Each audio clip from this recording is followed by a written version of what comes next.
님들, 아직도 테슬라 차트 보면서 머스크 영이 언젠가 해주겠지 하고 기도 메타 중이야? 그건 투자가 아니라 신원미상의 신앙 고백이라니까. 형님들이 그러고 있을 때 대한민국에서 돈 제일 잘 굴리는 1,000조 원의 거인 국민연금은 이미 뒤에서 비웃으면서 짐 쌌어. 얘네가 테슬라 버리고 어디로 튀었는지 알아? 오늘은 그 잔혹한 환승이별의 실체랑 거물들이 몰래 말뚝박은 우주노다지 지도까지 싹 다 까발려줄게. 정신 똑바로 차려. 이거 모르면 형님 계좌만 시대의 뒤안길로 사라지는 거야. 지금 테슬라 주주들 분위기 어때? 인도량이 어쩌고 자율주행 수율이 저쩌고 하면서 희망회로 돌리기 바쁘지? 근데 말이야, 숫자는 절대 거짓말을 안 해. 대한민국 국민의 노후 자금을 굴리는 국민연금이 최근 미국 증권거래위원회에 제출한 포트폴리오 13F를 보면 아주 소름 돋는 데이터가 하나 있어. 그 화려한 매그니피센트 7 종목 중에서 유독 테슬라만 콕 집어서 내던졌거든. 무려 8,786주가 넘는 물량을 시장에 쏟아냈다고. 비중으로 따지면 포트폴리오의 1.96%에서 1.89%까지 줄어든 거야. 이게 그냥 단순한 숫자놀이 같아 보여? 아니, 이건 1,000조 원짜리 거대한 눈이 테슬라라는 엔진은 이제 식어가고 있다고 대놓고 선언한 거야. 형님들이 테슬라는 혁신이다 라고 외칠 때 연금 형들은 이미 그 혁신의 유통기한을 다 읽어버린 거지. 전기차라는 링 위에서 테슬라가 보여준 화려한 퍼포먼스? 이제는 끝났어. 엔비디아, 아마존, 애플 같은 다른 빅테크들은 오히려 비중을 늘리면서 테슬라만 차갑게 등을 돌렸다는 건 시사하는 바가 아주 커. 2차 전지라는 좁은 프레임 안에 갇혀서 가격 경쟁이니 마진이니 따지는 동안 거대 자본은 이미 다음 먹거리를 향해 미친 듯이 질주하고 있었다는 소리야. 국민연금이 테슬라를 팔았다는 건 더 이상 테슬라가 포트폴리오의 에이스가 아니라는 잔혹한 팩트 폭격이지. 형님들 자산이 소중하다면 거물이 왜 나갔는지를 먼저 고민해야 해. 떠난 거인은 미련을 두지 않는 법이거든. 그런데 여기서 진짜 소름 돋는 포인트는 따로 있어. 국민연금이 테슬라라는 낡은 옷을 벗어던지고 그 돈을 들고 어디로 달려갔냐는 거야. 얘네가 단순히 현금 챙겨서 쉬러 갔을까? 천만에. 거물들은 절대 돈을 쉬게 두지 않아. 테슬라를 판 그 차가운 현금을 들고 이름도 생소한 우주항공의 포식자 로켓랩 주식을 무려 64만 3,170네일주나 신규로 쓸어 담았어. 약 4,500만 달러 규모야 님들. 개미들은 테슬라 물 파면서 손가락 빨고 있을 때 1,000조의 자본은 이미 인류의 마지막 블루오션인 우주 인프라에 깃발을 꽂은 거라고. 전기차라는 육지의 전쟁은 이제 레드오션이야. 거물들은 이제 하늘 넘어 우주의 패권을 누가 쥐느냐에 자기들의 명운을 걸기 시작했어. 님들이 보기에 우주는 머나먼 미래 이야기 같지? 하지만 국민연금의 계좌는 이미 그 미래를 현재로 환전하고 있어. 도대체 로켓랩이라는 회사가 어떤 괴물이길래 대한민국 최고의 분석가들이 테슬라를 버리고 이 녀석을 선택한 걸까? 단순한 로켓 쏘는 회사가 아니야. 1조 원짜리 계약서에 도장을 찍고 로키드 마틴의 뺨을 때리는 이 녀석의 진짜 정체를 알면 형님들은 오늘 밤 잠 다 잤어. 과연 국민연금이 테슬라를 손절하고 갈아탄 이 로켓랩이라는 황금알의 실체가 뭔지, 왜 1,500조 원의 돈이 이곳으로 쏠리고 있는지 그 소름 돋는 시나리오를 지금 바로 까발려줄게. 로켓랩이라고 들어는 봤어? 그냥 하늘에 폭죽 좀 쏘아 올리는 그런 회사가 아니야. 얘네가 최근에 어떤 사고를 쳤는지 알면 아마 기절할걸. 무려 미국 우주개발국 SDA랑 약 8억 16만 달러, 우리 돈으로 1조 원이 넘는 위성 제조 계약에 도장을 쾅 찍어버렸어. 이게 로켓랩 역사상 가장 큰 규모의 계약인데 진짜 소름 돋는 건 얘네가 로키드 마틴이나 노스롭 그루먼 같은 100년 전통의 우주방산 공룡들이랑 어깨를 나란히 하고 경쟁해서 따낸 거라는 사실이야. 단순히 로켓만 잘 쏘는 게 아니라 이제는 인공위성까지 직접 설계하고 조립해서 통째로 납품하는 우주 종합 솔루션 기업이 됐다는 소리지. 국민연금이 왜 테슬라라는 낡은 옷을 벗고 로켓랩이라는 새 갑옷으로 갈아입었는지 이제 좀 감이 와? 거물들은 이미 알고 있었던 거야. 우주라는 거대한 도서관에 위성이라는 책장들을 채워넣는 이 전쟁에서 로켓랩이 가장 영리하고 빠르게 영토를 확장하고 있다는 걸 말이야. 근데 말이야, 이 녀석들의 야망은 여기서 끝이 아니야. 머스크의 스페이스X가 우주를 다 해먹을 것 같지? 근데 시장은 독점을 제일 싫어해. 미 정부도 빅테크들도 스페이스X 하나에만 목줄을 잡히고 싶어 하지 않거든. 그래서 찾은 유일하고도 확실한 대안이 바로 로켓랩이야. 얘네 소형 로켓 일렉트론은 이미 80번 넘게 우주로 날아가면서 미친 신뢰도를 보여줬어. 형님들이 밥 먹고 잠자는 동안에도 얘네는 이미 하늘 너머로 돈 냄새 나는 화물을 실어 나르고 있었다고. 자, 이제 진짜 본 게임이 시작돼. 좁아터진 소형 로켓 시장을 넘어서 이제는 대형 제사형 로켓인 뉴트론으로 스페이스X의 멱살을 잡으러 가고 있거든. 이 거대한 로켓이 완성되는 순간 우주로 가는 모든 길목에서 로켓neb이 통행세를 걷게 될 거야. 과연 이 녀석들이 준비한 필살기 뉴트론이 어떤 괴물이길래 전 세계 투자자들이 숨죽이며 이 녀석의 발사대만 쳐다보고 있는 걸까? 우주전쟁의 판도를 뒤집을 이 소름 돋는 무기의 실체, 지금 바로 공개할게.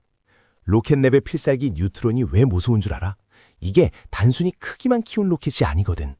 일론 머스크의 스페이스X가 펠컨 9으로 전 세계를 씹어먹고 있는 지금, 뉴트론은 그 거대한 왕자를 찬탈하기 위해 설계된 재사용 로켓의 종결자야.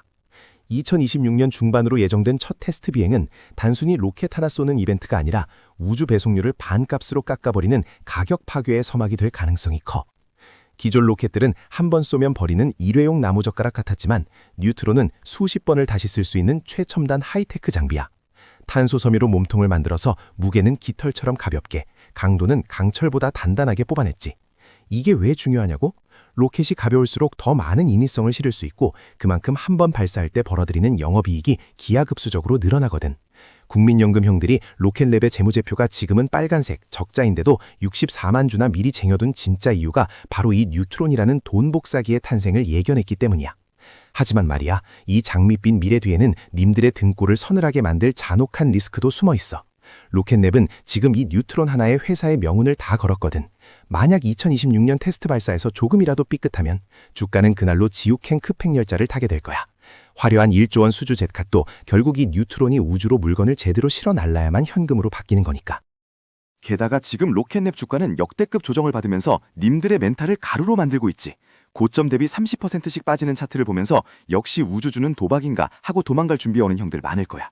근데 소름 돋는 건 거물들은 이 공포를 이용해서 오히려 물량을 더 싸게 흡수하고 있다는 사실이지. 과연 지금 이 지옥 같은 조정이 님들을 태우러 온 마지막 구원열차일까? 아니면 계절을 통째로 태워버릴 화장터일까? 님들이 결제 버튼을 누르기 전에 반드시 체크해야 할 로켓neb의 치명적인 함정과 국민연금 형들이 조용히 물타기 중인 그 은밀한 시점을 지금 바로 공개할게. 로켓neb 주가창 보면 지금 무슨 생각 들어?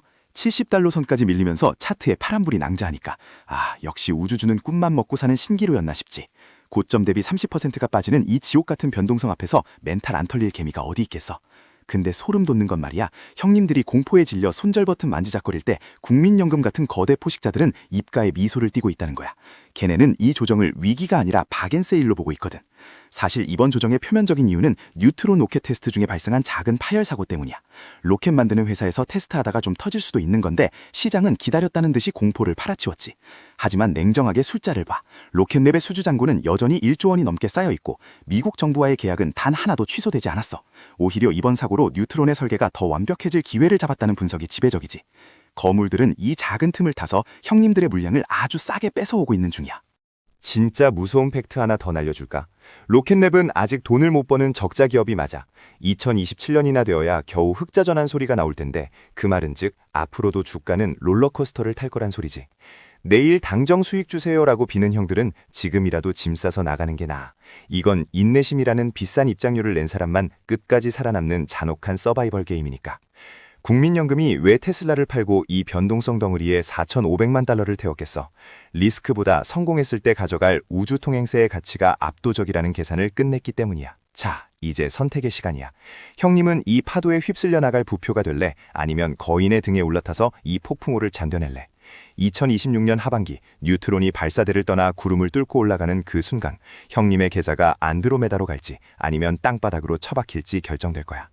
그 운명의 날을 앞두고 우리가 마지막으로 확인해야 할 승리의 징후가 딱 하나 더 남아있어. 스파이스X도 벌벌 떨게 만들 로켓neb만의 은밀한 기술적 필살기, 그리고 흑자 전환의 신호탄이 될 그 결정적 지표를 지금 바로 공개할게. 주식시장에서 가장 무서운 게 뭔지 알아?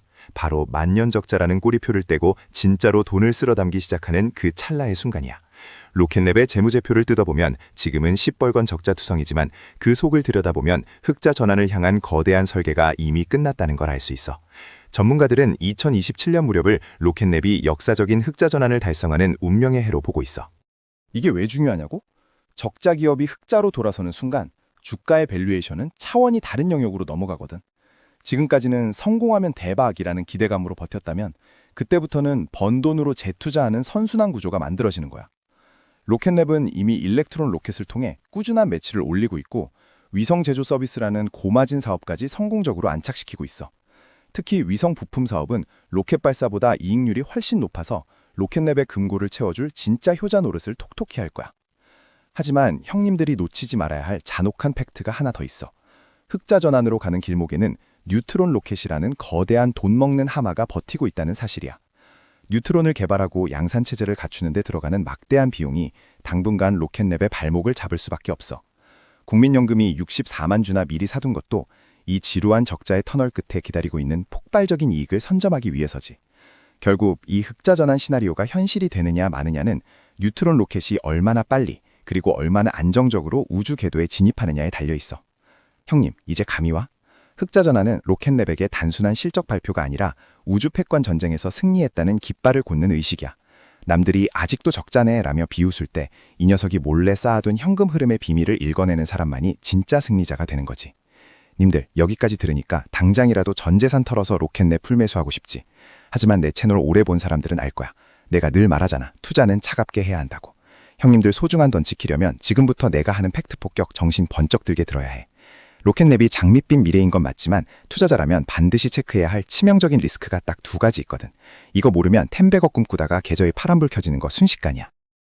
첫 번째 함정은 역시나 적자 기업이라는 꼬리표야. 로켓랩은 여전히 돈을 못 버는 적자 상태이고 2027년이나 되어야 겨우 흑자 전환 소리가 나올 텐데 그 말은 즉 앞으로도 주가는 롤러코스터를 탈 거란 소리지. 게다가 일론 머스크의 스페이스X라는 거대한 괴물이랑 계속 싸워야 해. 내일 당장 수익 주세요 하는 형들은 그냥 발 닫고 잠이나 자는 게 나아. 이건 진짜 독한 놈들만 버티는 싸움이고 전략적으로 인내심 챙겨야 하는 게임이니까. 두 번째는 양산 타임라인의 함정이야. 로켓랩이 2026년에 뉴트론을 쏜다고 했지. 근데 우주산업에서 발사 일정 밀리는 건 일상다반사야. 뉴트론 테스트 중에 발생한 작은 파열 사고만 봐도 알 수 있듯이 로켓은 자동차보다 훨씬 정교해서 부품 하나만 꼬여도 전체 라인이 멈춰버려. 당장 내일부터 로켓이 세상을 바꾼다는 환상에 빠져서 고점에 물려버리면 실제 매출 지킬 때까지 수년간 강제 존버를 해야 할지도 모른다는 거야. 리스크를 안다는 건 두려워하라는 게 아니라 철저하게 대비하라는 뜻이야. 이 파도를 넘어서는 사람만이 결국 10년 만에 오는 이 거대한 부의 기회를 낚아챌 수 있어. 위험을 아니까 전략적으로 들어간다는 마인드가 필요하다는 거지. 이제 공포는 여기까지 줄게. 그럼 이제 마지막으로 정리해볼까? 이 모든 리스크를 뚫고 우리가 결국 도착하게 될 그 부의 종착역은 어떤 모습일지, 그리고 우리는 지금 당장 무엇부터 실행해야 할지 결론을 내려보자고. 돈의 흐름은 이미 변했어. 연금이 테슬라 비중 줄이고 로켓랩을 샀다는 건 시대의 엔진이 전기차에서 우주로 넘어가고 있다는 가장 확실한 증거야. 판단은 얼음처럼 차갑게, 행동은 뜨겁게 해. 남들 다 아는 뒷북 뉴스에 속아서 피눈물 흘리기 싫으면 이 숫자들이 말하는 진실을 똑바로 보라고. 우린 승리자의 파티에서 다시 만나는 거야.